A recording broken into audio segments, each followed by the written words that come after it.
حیدرآباد کراچی کے حالیہ واقعے کے بعد حکومت سندھ کی ہدایت پر ضلعی انتظامیہ نے شہر بھر کے شاپنگ مالز، مارکیٹس اور تجارتی مراکز میں فائر سیفٹی آڈٹ کا آغاز کر دیا۔ حیدرآباد سٹی سید نور حسین آج ڈپٹی کمشنر حیدرآباد کی ہدایات کے مطابق ہم نے ایک فائر سیفٹی آڈٹ جو ہے شروع کیا ہے۔ اس میں کئی جو ہیں ادارے وہ ہم لوگ مل کے جتنی بھی عمارتیں ہیں حیدرآباد سٹی میں ان کا ایک فائر سیفٹی آڈٹ کریں۔ وہاں پہ ہم جائیں گے، جتنی بھی سیفٹی سے ریلیٹڈ SOPs ہیں وہ دیکھیں گے کہ کیا انہوں نے اس کے تحت اپنی بلڈنگ کو مینٹین کیا ہوا ہے، کیا وہاں پہ فائر ایکسٹنگشرز ہیں، کیا وہاں پہ ایمرجنسی ایگزٹس ہیں۔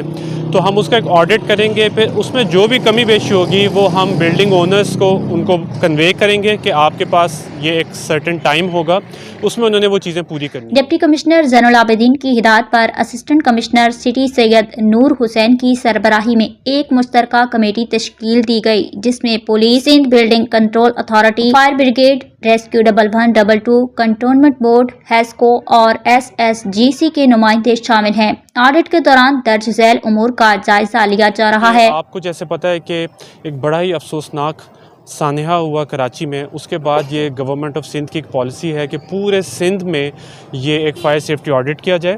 اس میں مختلف ادارے جو ہیں وہ مل کے یہ کریں گے، اور اس کا مقصد یہ ہے کہ جتنی بھی عمارتیں ہیں ان کو سیف بنایا جائے اور آئندہ اس قسم کا کوئی واقعہ نہ ہو۔ فائر ایکسٹنگشر، اسموک الارم اور سپرنکلر سسٹم کی موجودگی، ایمرجنسی ایگزٹس اور نکاسی کے راستے، بجلی اور گیس کی کنکشن کی حفاظتی صورتحال۔ انتظامیہ نے مالکان کو معمولی نقائص درست کرنے کے لیے 2 ہفتے اور بڑی تنصیبات یا تکنیکی بہتری کے لیے 3 ماہ کی مہلت دی ہے۔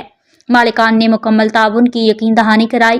شہریوں سے اپیل کی گئی ہے کہ وہ اپنے ارد گرد کی عمارتوں میں حفاظتی انتظامات پر نظر رکھیں اور کسی بھی کوتاہی کی صورت میں فوری طور پر AC آفس یا SBCA کو اطلاع دیں۔